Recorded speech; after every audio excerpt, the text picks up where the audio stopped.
आताची आपली तासिका होणार आहे आपल्या बुद्धिमत्ता चाचणीमधील आकलन 2. आकलन 1 हे तुमचं यापूर्वी आपण पाहिलेलं आहे आणि बुद्धिमत्तेच्या तासिका आपल्या यापूर्वी फार कमी झालेल्या आहेत, किंबहुना फक्त 1 तास आपल्या याच्यावर झालेला आहे.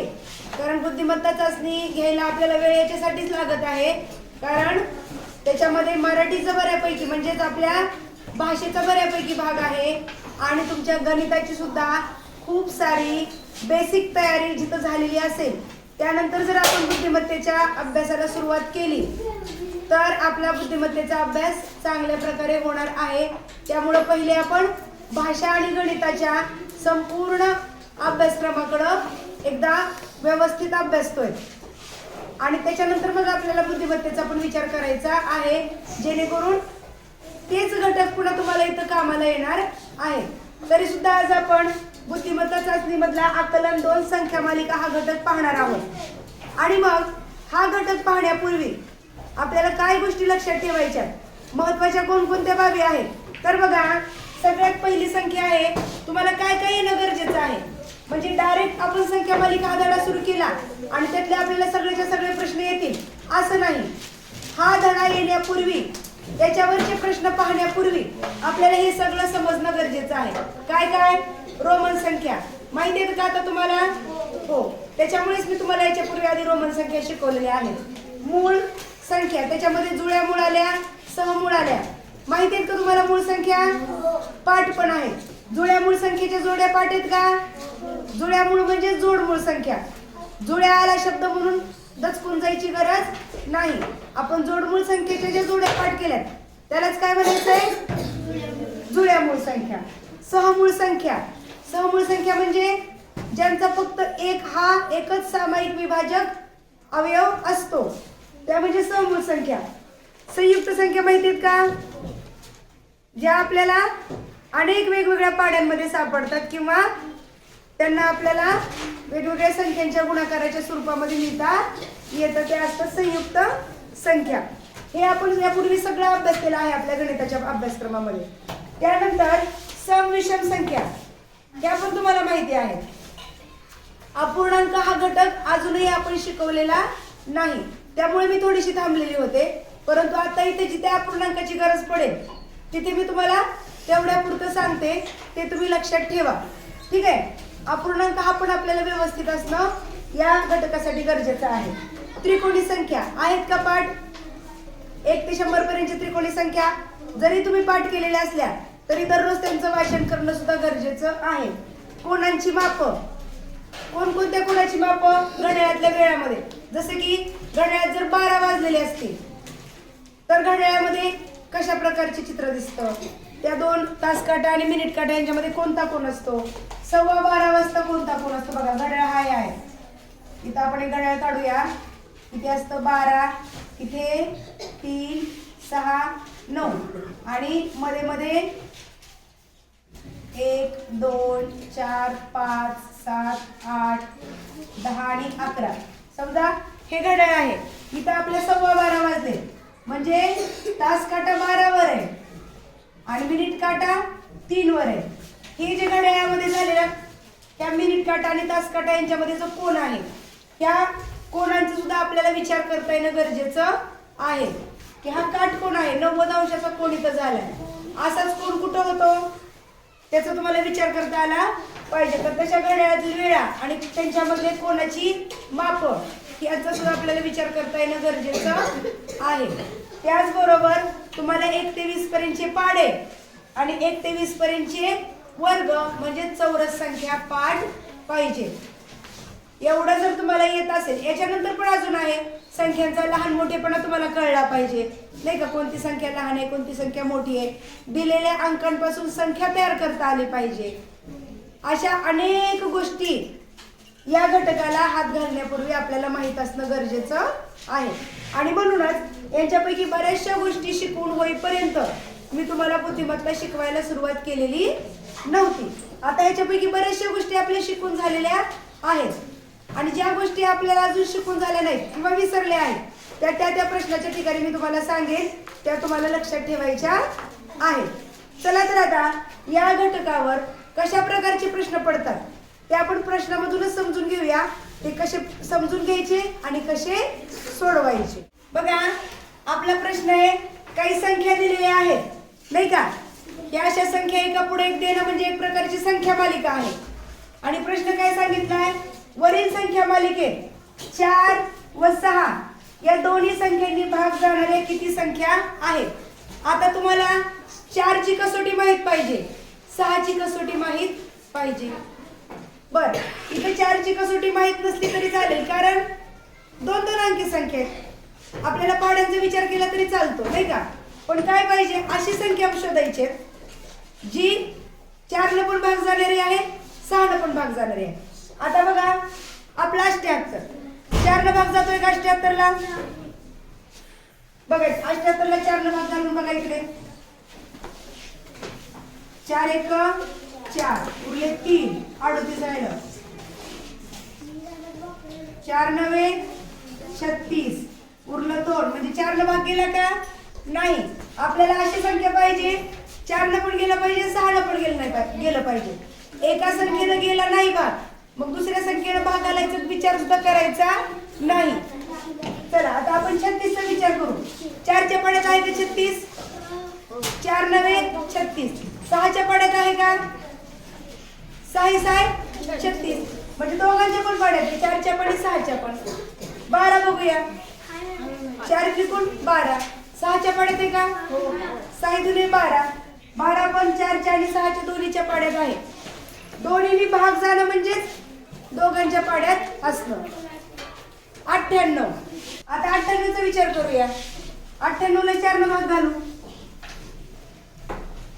4 दुने 8, 1 उरलं वरून घेतला 8. 4 चौक 16 चा भाग गेला, 2 उरलं. गेला का 4 न भाग. 4 न भाग गेला नाही, मग 6 जातो का याचा विचार सुद्धा करायचा नाही. दोन्हींनी भाग गेला पाहिजे नाही का. आता 64 मध्ये जातो का 4 न भाग. असं तुम्ही लगेच बघून नाही ठरवू शकत. बघा 4 1 4, 6 मधून 4 गेले, किती राहिले 2. त्या 2 वर पुढे वरचं 4 आलं 24. 4 सख्खा 24 जातोय की भाग. निरीक्षणाने सुद्धा ठरवता आलं पाहिजे. 4 1 4 वरून घेतले 4, 4 सख्खा 24. 4 नंतर भाग गेला, 6 न जातो का बघा. 6 10 60, 60 च्या नंतर त्याच्यामध्ये जर पुन्हा 6 मिसळलं तर 66 येत आहे. 64 येत नाही 6 च्या पाड्यात. त्याच्यामुळे 64 ची संख्या पण 4 च्या पाड्यात बसते, पण 6 च्या पाड्यात बसत नाही. 24 बघा, 4 च्या पाड्यात 4 सख्खा 24, 6 चौक 24 ती आहे 6 च्या आणि 4 च्या पाड्यात. 56 4 च्या पाड्यात नाही. ठीक आहे बघा ना, 4 1 4, 5 मधून 4 गेले 1 उरला. 1 च्या पुढे 6 लिहिलं, 4 चौक 16 जाते का 4 न भाग. 6 न जाते का. 6 च्या पाड्यात आहे का 56. 6 35 6 36 6 6 42 6 8 48 6 9 54, 56 नाही. 4 च्या आहे पण 6 च्या पाड्यामध्ये किंवा 6 च्या पट्टीमध्ये ते नाही. 20 4 च्या पाड्यात आहे पण 6 च्या आहे का नाही. 6 च्या पाड्यात 20 नाही. 90 ला 4 न भाग घाला. 4 दुने 8 आणि मग पुन्हा 4 दुने 8 चा भाग गेला, परंतु 2 बाकी उरलं. 4 न भाग गेला नाही, मग 6 न भाग घालायचा विचार पण करायची गरज नाही. दोन्हीने जिथं भाग जातो ती संख्या आपल्याला पाहिजे. आणि शेवटी राहिला 48. 48 4 1 4, 4 दुने 8, 4 न जातोय का, परंतु 6 न जातोय का. 6 च्या पाड्यात आहे 48. 6 35 6 6 36 6 47 6 8 48 आहे की. 6 च्या पाड्यात 48 आहे. मग अशा 6 च्या आणि 4 च्या पाड्यात आहेत. अशा किती संख्या निघाल्या बघा, 1 2 3 आणि 4. असा आपल्याला विचार करता आला पाहिजे. इथे जरी कसोट्या नाहीत आपण वापरल्या तरी आपल्याला भागाकार तरी किमान आला पाहिजे, कारण 2 अंकी संख्या आहे. समजलं गणित. चला आता पुढचं गणित पाहूया. तुम्हाला एक अंक मालिका दिलेली आहे. नाही का. अंकमालिका म्हणजे एका पुढे काही अंक दिलेले असतात. आणि प्रश्न आहे अंकमालिकेत मूळ संख्येनंतर लगेच विषम अंक आहे असे किती वेळा झाले आहे. आधी मूळ आणि त्याच्यानंतर लगेच विषम. आधी आपण याच्यामध्ये मूळ कुठं कुठं आहेत पाहूया. हा बघा 2 मूळ आहे का आहे. 9 मूळ आहे का 3 आहे का मूळ आहे. 7 आहे. 5 आहे. 1 मूळ आहे का 2 आहे का मूळ 4 आहे का मूळ 9 मूळ आहे.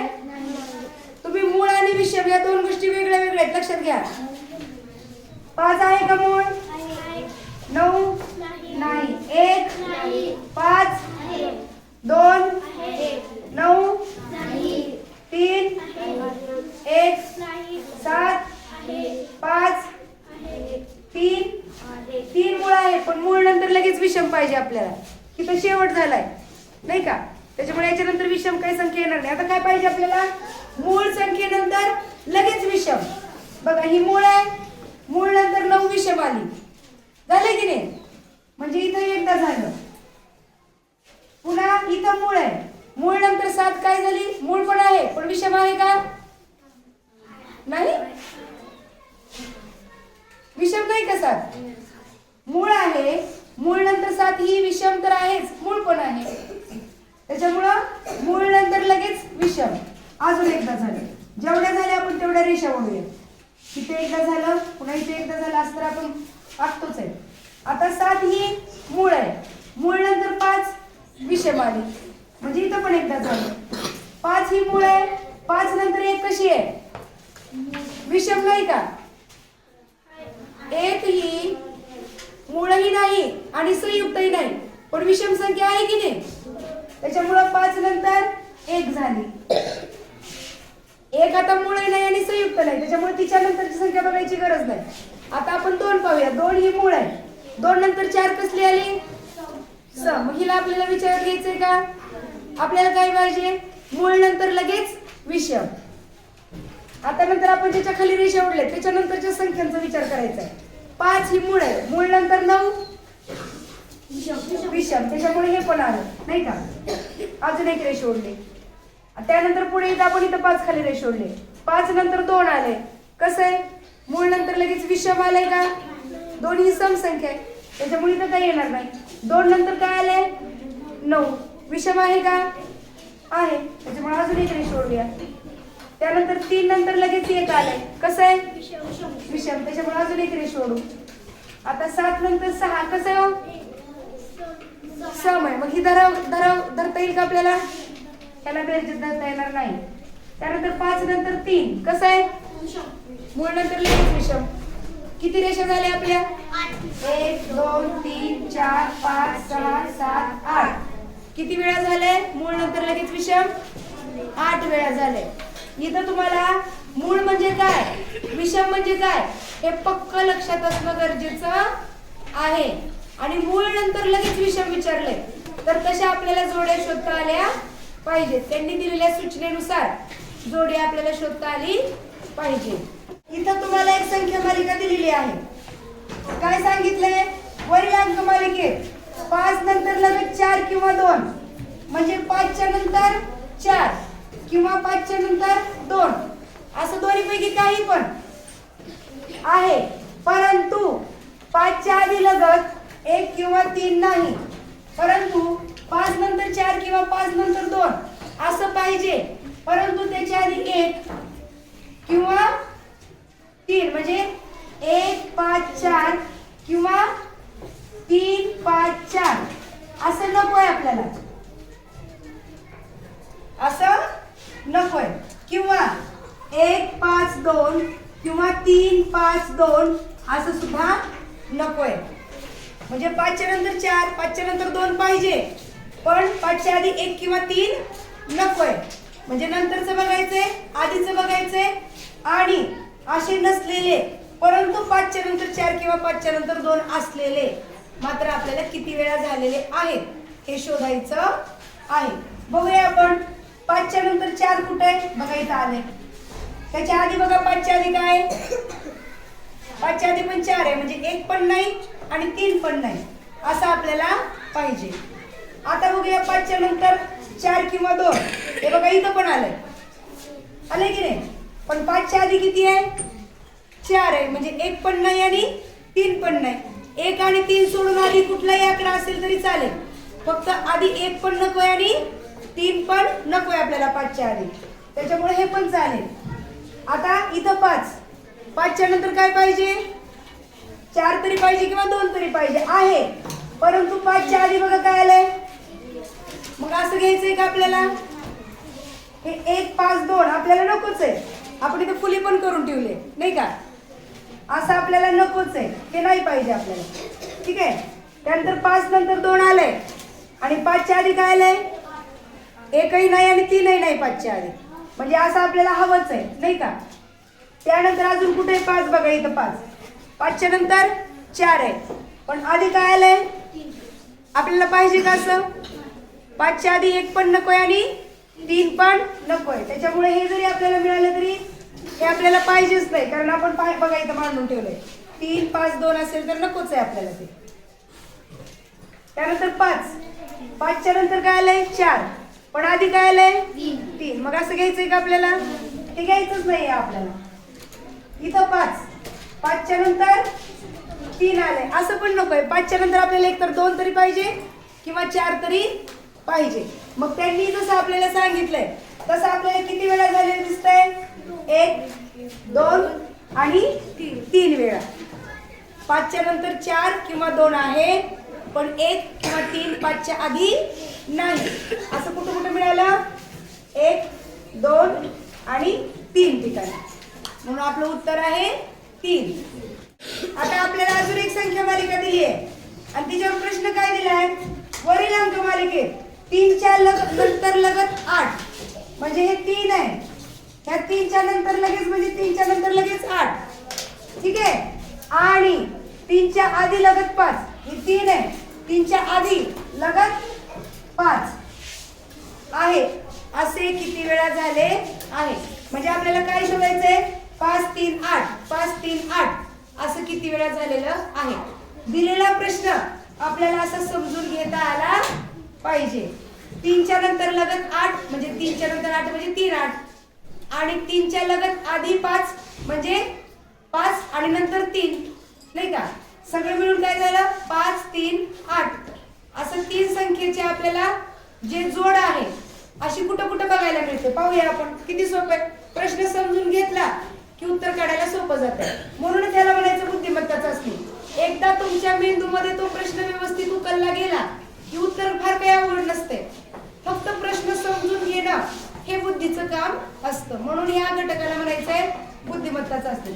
चला आता आपण बघूया 5 3 8 5 3 8 कुठं कुठं झालेलं आहे. बघा इथं आहे का 5 3 8 नाही, हे बघा इथं आलंय 5 3 8. पुन्हा कुठं आलंय बघा इथं 5 3 8. पुन्हा हे बघा लगेच 5 3 8. पुन्हा झालं. किती वेळा झाले, 1 2 3. किती वेळा झालेला आहे, 3 वेळा. समजला. अत्यंत सोपा प्रश्न तुमच्या समोर आलेला आहे. एक संख्या मालिका दिलेली आहे आणि या वर दिलेल्या संख्या मालिकेत किती चौरस संख्या आहेत. तुम्हाला जर चौरस संख्या म्हणजे काय हे माहित असेल, बघा मी बुद्धिमत्ता जर डायरेक्ट सुरू केली असती तर हा प्रश्न आवड गेला असता की नाही. पण ह्याच्या आधी आपण गणितामध्ये त्रिकोणी संख्या चौरस संख्या शिकलेलो आहोत. आता काही आपल्याला टेन्शन आहे का नाही. चौरस संख्या म्हणजे कसल्या संख्या, वर्ग संख्या. मग कोणकोणत्या संख्या वर्ग संख्या आहेत तेवढं फक्त आपल्याला बघायचंय. बघा 4 वर्ग आहे का, 2चा वर्ग 4 आहे. 12 आहे का कुणाचा वर्ग, बोल काय म्हणते, 81 का तिथं, ओके. हा तर 12 आहे का वर्ग संख्या नाही. 75 आहे का वर्ग संख्या नाही. आपल्याला वर्ग पाठ पाहिजे 30 पर्यंतचे. 36 6 6 36, 6चा वर्ग आहे 36, 16 4 चौक 16, 4चा वर्ग 16, 19 कुणाचाही वर्ग नाही, 5 5 25 म्हणजे 5चा वर्ग आहे, म्हणजे चौरस संख्या 25. 86 कुणाचाही वर्ग नाही, 81 9चा वर्ग आहे, 9 9 81. आणि 100 कुणाचा वर्ग आहे नाही, 10 100. किती आले चौरस संख्या म्हणजेच वर्ग संख्या? 1 2 3 4 5 6. उत्तर आहे आपलं 6. आपला पुढचा प्रश्न अतिशय छान आहे, विचार करायला लावणार आहे. कारण इथे आता आपल्याला आपण मागे शिकलेल्या कसोट्यांपैकी एक कसोटी वापरता येणार आहे. प्रश्न आहे, तुम्हाला एक संख्या मालिका दिली आहे आणि वर दिलेल्या संख्या मालिकेत 3 ने भाग जाणाऱ्या संख्यांचा चढता क्रम लावल्यास मध्यभागी कोणती संख्या येईल? या सर्व संख्यांचा आपल्याला चढता क्रम लावायचा नाही. या संख्यांपैकी 3 न भाग जाणाऱ्या संख्याच आपल्याला शोधायच्या आहेत. मग इथं आपल्याला 3 ची कसोटी माहित असणं गरजेचं आहे. काय आहे 3 ची कसोटी? दिलेल्या संख्येतील अंकांची बेरीज केली तर ती जर बेरीज 3च्या पटीत येत असेल तर आपल्याला काय करायचंय? ती संख्या 3 न निशेष भाग जाणारी आहे असं समजायचं आहे. पाहूया आपण. 2 मध्ये 7 मिसळा. पहिल्या संख्येचा विचार करू आपण. 9 9 आणि 3 12. 12 3च्या पटीत आहे का? 3च्या पाड्यात आहे, 3 चौक 12. त्यामुळं ही संख्या 3 न भाग जाणारी आहे. आधी आपण 3 न भाग जाणाऱ्या संख्या टिक करून घेऊ आणि पुन्हा मग त्यांचा काय करू? चढता क्रम लावू. 3 ची कसोटी काय? संख्येच्या अंकातील संख्येतील अंकांची जर बेरीज आपण केली, ती जर 3च्या पटीत असेल तर 3 ने निशेष भाग जातो. आता बघा पुढची संख्या आहे 5 आणि 1 6 आणि 4 आहे का 3च्या पाड्यात 10 नाही. चला द्या सोडून. 8 आणि 3 11 आणि 4 15. 15 आहे का 3च्या पाड्यात? म्हणजे ह्याला पण 3 न भाग जातो. 9 आणि 1 10. 10 आणि 2 12. 12 पण 3च्या पाड्यात आहे. 6 आणि 8 14. 14 आणि 1 आहे. 15 पण 3च्या पाड्यात. 5 आणि 0 5 आणि 5 आणि 8 5 आणि 8 13. 13 काही 3च्या पाड्यात नाही. 9 आणि 9 18 आणि 5 19 20 21 22 23. 23 सुद्धा 3च्या पाड्यात नाही. 5 आणि 5 10 आणि 7 17. 17 सुद्धा 3च्या पाड्यात नाही. त्यानंतर 6 आणि 2 7 8 आणि 1 9. 9 आहे 3च्या पाड्यात. त्यामुळे ही पण संख्या 3 न भाग जाणारी आहे. 3 न भाग जाणाऱ्या जेवढ्या संख्या मिळाल्या आपल्या त्यांना मी टिक केलेला आहे. त्यांचा आता आपल्याला काय करायचं आहे? चढता क्रम लावायचा आहे आणि मग मध्यभागी कोणती संख्या येते ते बघायचं आहे. चढता म्हणजे लहानाकडून मोठ्याकडून. मग सगळ्यात लहान संख्या कोणती टिक केलेल्या पैकी? 192. तिच्यापेक्षा मोठी तिच्यापेक्षा मोठी 273. 154. अरे त्याला टिक केलंय का आपण? त्यानंतर 681 आणि 612 मध्ये 612. मग 681 आणि शेवटी 834. आता यांच्यामध्ये मध्यभागी कोणची आली? दोन्हीकडे सोडल्या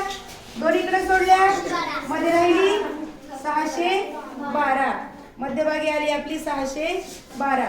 बुद्धिमत्ता चाचणी म्हणजे आपल्याला काहीही अवघड नाही, परंतु आपल्याला जे विचारलंय तिथपर्यंत विचार करत करत करत पोचणं त्याला म्हणायचं बुद्धिमत्ता चाचणी. आपल्याला जेवढं विचारलंय तिथपर्यंत पोहोचेपर्यंत काय काय करावं लागेल हे काढता येणं म्हणजे आपल्या बुद्धिमत्ता चाचणीचा योग्य सराव झाला असं समजता येईल. प्रश्न आहे इथे तुम्हाला रोमन संख्या चिन्ह माहित असणं गरजेचं आहे. कोणत्या संख्येसाठी कोणतं रोमन संख्या चिन्ह वापरतात हे जर तुम्हाला माहित असेल तर अशा प्रकारचे प्रश्न सुद्धा तुम्हाला सोडवता येतात. म्हणूनच आपल्या अभ्यासक्रमामध्ये ज्या धड्यांची नावं नाहीत ते सुद्धा बरेच धडे मी तुम्हाला शिकवलेले आहेत. कारण ते जर तुम्हाला येत असतील तरच त्याच्यावर आधारित असे पडलेले प्रश्न तुम्हाला सुटणार आहेत. बघूया आपण काय प्रश्न आहे. पुढे रोमन संख्येच्या जोड्या दिल्या आहेत. बघा एका एका कंसात एक एक रोमन संख्येची जोडी दिलेली आहे. किती जोड्यांमधील संख्येतील फरक विषम संख्या आहे ते आपल्याला काढायचं आहे. संख्येतला फरक काढायचा. फरक म्हणजे काय करायची? वजाबाकी. आणि ज्यांची वजाबाकी विषम संख्या येईल तेवढे आपल्याला किती आहेत ते बघायचं आहे. आता बघा पहिलं V ट्रिपल आय म्हणजे काय असतंय? याच्यासाठी आपण वेगळा खडू वापरूया. V ट्रिपल आय म्हणजे 8 आणि IV म्हणजे 4. 8 मधून 4 वजा केलं किती होते? 4 राहतंय. उत्तर 4 ही सम आहे का विषम आहे? आपल्याला काय पाहिजे? विषम. त्याच्यामुळे याचा विचार करायची गरज नाही. X म्हणजे 10 आणि डबल आय म्हणजे 10 मधून 2 कमी केलं किती राहिलं? सम संख्या झाली. आपल्याला विषम पाहिजे. VI म्हणजे 6. ट्रिपल आय म्हणजे 6 मधून 3 गेले 3 राहिले. हे काय आलं? विषम. म्हणजे आपल्याला इथे एक संख्या विषम उत्तर मिळालं. आता V म्हणजे 5 आणि डबल आय म्हणजे 2. 5 मधून 2 वजा केले किती आलं? 3. हे पण विषम संख्या मिळाली नाही का? XI म्हणजे 11 आणि V म्हणजे 5. 11 मधून 5 कमी करा किती राहते सांगा? 6. सम संख्या मिळाली. त्यानंतर IX म्हणजे 9 आणि V ट्रिपल आय म्हणजे 8. 5 नंतर 6 7 8. 9 वजा 8 आलं उत्तर 1. हे पण आपल्याला मिळालं विषम. त्यानंतर X म्हणजे 10 मधून कमी करूया आपण. IV म्हणजे 4. 10 वजा 4 उत्तर आलं 6. सम संख्या आली. X म्हणजे 10 I म्हणजे 1. 10 मधून 1 वजा करूया उत्तर आलं 9. ही पण विषम संख्या आली. कुठे कुठे विषम आलंय? 1 2 3 आणि 4. किती वेळा आलंय आपलं विषम उत्तर? 4 वेळा. त्यामुळे आपलं उत्तर आहे 4. अतिशय छान प्रश्न आहे हा. दिलेल्या संख्या मालिकेत जोडमूळ संख्येच्या जोड्या किती? तुम्हाला जोडमूळ संख्येच्या जोड्या पाठ असतील तर पट पट पट याच्या खाली आपल्याला अंडरलाईन करून जोडमूळ संख्येच्या जोड्या बाजूला काढता येऊ शकतात. जर तुम्हाला पाठ नसतीलच तर आता थोडंसं डोकं लावावं लागेल. तुम्हाला पाठ नाहीत म्हणजे तुम्हाला आता ह्याचं उत्तर काढताच येणार नाही असं पण होत नाही. आता थोडंसं डोकं लावावं लागेल. ज्यांना पाठ नाही त्यांनी थोडं डोकं लावायचं. काय डोकं लावायचं? बघा आधी आपल्याला माहित पाहिजे जोडमूळ संख्येच्या जोड्या म्हणजे काय. अशा मूळ संख्येच्या जोड्या ज्यांच्यामध्ये 2चा फरक असतो. ज्यांची वजाबाकी केल्यावर उत्तर 2 येतं म्हणजे 2चा फरक असतो. अशा मूळ संख्यांच्या जोडीला म्हणायचं जोडमूळ संख्या. आता मला सांगा 13 आणि 25 मध्ये 25 मधून 13 वजा केलं 2 राहते का? राहत तर नाहीच. पण 25 ही कसली संख्या आहे? संयुक्त संख्या आहे. त्याच्यामुळे ही काही जोडमूळ संख्येची जोडी नाही. म्हणून 25 आणि 17चा सुद्धा विचार करायची गरज नाही. ठीक आहे. 17 आणि 19चा आपण विचार करू. 17 पण मूळ आहे 19 पण मूळ आहे. वजाबाकी पण 2 येते. 19 मधून 17 वजा केलं 2 उरतंय. म्हणजे का आपल्याला जोडमूळ संख्येची जोडी मिळाली. आता 19 नंतर 21 आहे. 19 म्हणजे 21 मधून जर 19 कमी केलं तर 2च राहते. 19 नंतर बघा 20 21 2चाच फरक आहे. परंतु 21 मूळ संख्या आहे का? नाही. त्याच्यामुळे ही जोडमूळ संख्येची जोडी होऊ शकत नाही. 21 ही मूळ संख्या नसल्यामुळं 21 23चा सुद्धा विचार करायची गरज नाही. आता 23 29 चा विचार करताना 23 आणि 29 दोन्ही मूळ आहेत पण फरक 2चा आहे का? नाही. म्हणजे बघा तुम्हाला जोडमूळ संख्येच्या जोड्या पाठ नाहीत पण थोडा विचार करत करत आपण उत्तर शोधायचा प्रयत्न करतोय. असं तुम्हाला सुद्धा करता आलं पाहिजे. त्यानंतर 19 31 त्या जोडमूळ संख्येच्या जोड्या आहेत कारण दोन्ही मूळ आहेत आणि जर फरकचा विचार केला 29 नंतर 30 31 2 नंतरच 31 येते. म्हणजे ही एक आपल्याला जोडमूळ संख्येची जोडी मिळाली. 31 नंतर 33 2नच येते परंतु 33 ही मूळ संख्या नसल्यामुळं जोडमूळ संख्येची जोडी होत नाही. त्यामुळे 33 35 चा सुद्धा विचार करू शकत नाही. 35 सुद्धा मूळ नाही. 35 देखील संयुक्त संख्याच आहे. त्यानंतर 35 41 चा पण विचार करू शकत नाही कारण 35 आणि 41 त्याच्यामध्ये 35 ही संयुक्त संख्या आहे. आता 41 आणि 43 राहिली एवढी संख्या. जोडमूळ संख्याच आहे त्या, कारण दोन्ही मूळ संख्या आहेत. वजाबाकी जर बघितली तर दोघांची वजाबाकी 2 येणार आहे. झाल्या. जोडमूळ संख्येच्या किती जोड्या आपल्याला मिळाल्या? 1 2 3. त्यामुळे आपलं उत्तर आलं 3. इथं जर तुम्हाला जोडमूळ संख्येच्या जोड्या पाठच असल्या तर आपल्याला लगेच बघून निरीक्षणानं उत्तर ठरवता येतं. परंतु जर काही पाठांतराचा भाग आपला कच्चा राहिलेला असेल तर जी माहिती आपल्याला आहे त्या माहितीवरून आपल्याला प्रयत्न करत करत उत्तरापर्यंत जाता सुद्धा आलं पाहिजे. अजून एक सुंदर प्रश्न आपल्या समोर आलेला आहे. प्रश्न आहे 1 ते 20 पर्यंतच्या संख्या मालिकेत, म्हणजे आपल्याला 1 ते 20 पर्यंतची आधी संख्या मालिका मांडावी लागेल. मूळ संख्यांचे एकूण बेरीज संयुक्त संख्यांच्या एकूण बेरजेपेक्षा कितीने कमी किंवा कितीने जास्त आहे. मागे आपण वजाबाकी हा गणितातला घटक बघत असताना पाहिलं होतं. कितीने कमी किंवा कितीने जास्त असं जर असेल तर आपल्याला काय करायचं असतं? वजाबाकीच करायची असते. कितीने कमी म्हणलं तरी वजाबाकी, कितीने जास्त म्हणलं तरी सुद्धा वजाबाकीच करायची असते. हे चांगलं लक्षात ठेवायचंय. ओके ठीक आहे, आपण वजाबाकी करू.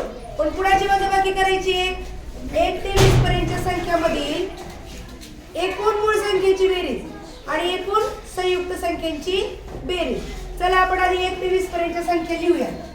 1 2 3 4 5 6 7 8 9 10 11 12 13 14 15 16 17 18 19 आणि 20. त्याच्यामध्ये आता मूळ कोण कोण आहे सांगा मला? 2 3 5 7 9 आहे. काहीतरी काय सांगताय? 11 17 आणि 19. ह्या झाल्या मूळ संख्या. आता या मूळ संख्येची करायची आपल्याला बेरीज. चला करा पटकन बेरीज. किती येते बघा? 2 आणि 3 5 आणि 5 10 आणि 7 17. 17 आणि 11 28. 28 आणि 23. आता 28च्या पुढची बेरीज मी अशी मांडते. 28 अधिक 13 23 नाही. 28 अधिक 13 अधिक 17 आणि 19 याची करायची बेरीज. 9 आणि 7 16. 17 18 19. 19 आणि 8 27. 2 आणि 2 4 5 6 7. मूळ संख्येची बेरीज झाली. किती जणांनी केली? 77 आली का तुमची मूळ संख्येची बेरीज? किती जणांची आली? आता आपण करू संयुक्त संख्येची बेरीज. आता एक कसले हो? एकला आपण गोल केलं नाही, मग एक काय संयुक्त आहे का? नाही, संयुक्तही नाही, पूर्णही नाही. त्याच्यामुळे आपल्याला त्याच्यात धरायचंच नाही, बेरीज त्याला घ्यायचंच नाही, नाही का? 4 आणि 6 10. 10 आणि 8 18. 18 आणि 9 27. 27 आणि 10 37. आता 37च्या पुढची बेरीज आपण मांडूया. 37 12 14 15 16 18 आणि 20. 6 12 13 14 15 16 17 18 19 20 21 22 23 24 25 26 27 28 29 30 31 आणि 32. तुम्ही पण बेरीज करायची आहे माझ्या बरोबर. तुमची बरोबर येते का बघायची आहे, किंवा माझी चुकते का ते पण बघायचंय. 3 आणि 3 6 7 8 9 10 11 12 13. इथं आले 132. संयुक्त संख्येची बेरीज झाली 132. मूळ संख्येची बेरीज झाली 77. आता कितीनं कमी किंवा कितीनं जास्त म्हणलं तरी पण आपल्याला काय करायची आहे? वजाबाकी. कुणातून कोण वजा करतोय आपण? संयुक्त संख्येच्या बेरजेतून मूळ संख्येची बेरीज वजा करतोय. 132 वजा 77. 12 मधून 7 गेले, इथं राहिले 2. 8 9 10 11 12 5 उरले. पुन्हा इथून घेतला एक हातचा. 12 मधून 7 गेले 5. किती आलं उत्तर? 55. पण मला सांगा 55 न जास्त लिहायचं का 55 न कमी?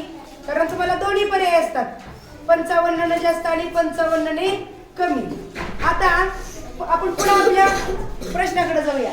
मूळ संख्येची बेरीज. मूळ संख्येची बेरीज कुठे आहे? तिकडं. संयुक्त संख्येची बेरीज इकडं. संयुक्त संख्येच्या बेरजेपेक्षा मला सांगा मूळ संख्येची बेरीज कमी आहे का जास्त आहे? म्हणजे आपलं उत्तर 55 ने कमी असं येणार आहे. मूळ संख्येची बेरीज संयुक्त संख्येच्या बेरजेपेक्षा किती ना कमी किंवा जास्त आहे? कमी आले का जास्त आली मूळ संख्येची बेरीज? कमी आले. किती ना कमी? वजाबाकी करून आपण काढलं नाही का? जास्त जरी आलं असतं तरी आपण वजाबाकी करून उत्तर लिहिलं असतं आणि इतक्याने जास्त आहे असं लिहिलं असतं. कितीने कमी किंवा कितीने जास्त याचं उत्तर काढण्यासाठी वजाबाकी करायची, पण कमी आहे का जास्त आहे हे ठरवण्यासाठी पुन्हा एकदा प्रश्नामध्ये जाऊन आपल्याला काय विचारलंय त्याचा विचार करून ते ठरवायचं असतं. काय विचारलंय? मूळ संख्येची बेरीज. ती पाहिली आपण. ती कमी आली का जास्त आली? 77.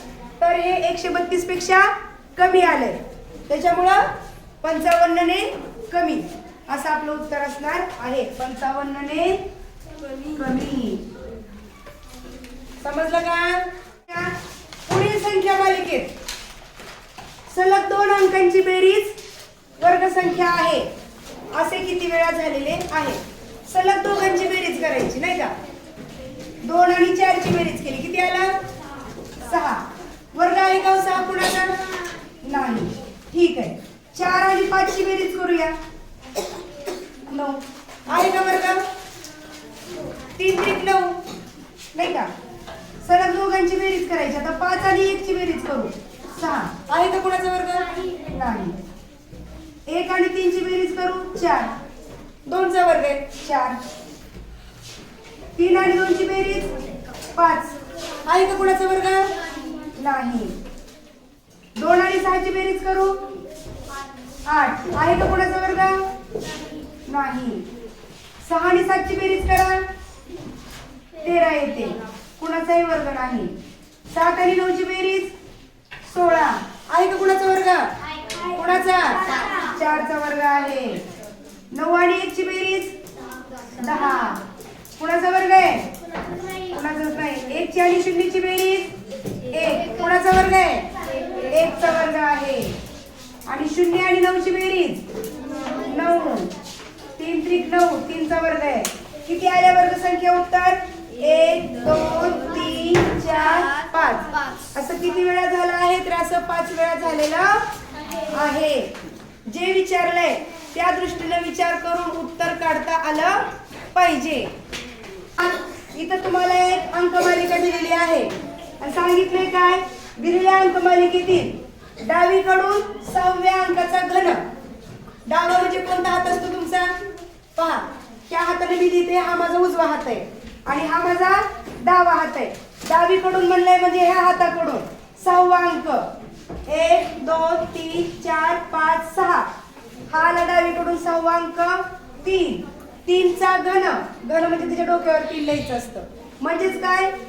त्याच संख्येनं 3दा गुणायचं असतं. 3 गुणिले 3 गुणिले 3 हा झाला 6व्या अंकाचा घन. व उजवीकडून 5व्या अंकाचा वर्ग. आता उजवा हात कोणचा आहे बघा. हा लिहिते तो उजवा आणि त्याच्या विरुद्ध डावा. उजवीकडून 5व्या अंकाचा वर्ग करायचा आहे. उजव्या हाताकडून 5वा अंक बघूया. ही पहिला, दुसरा, तिसरा, चौथा, 5वा. 5वा काय आलं? 7. 7 चा वर्ग म्हणजे 7 गुणिले 7.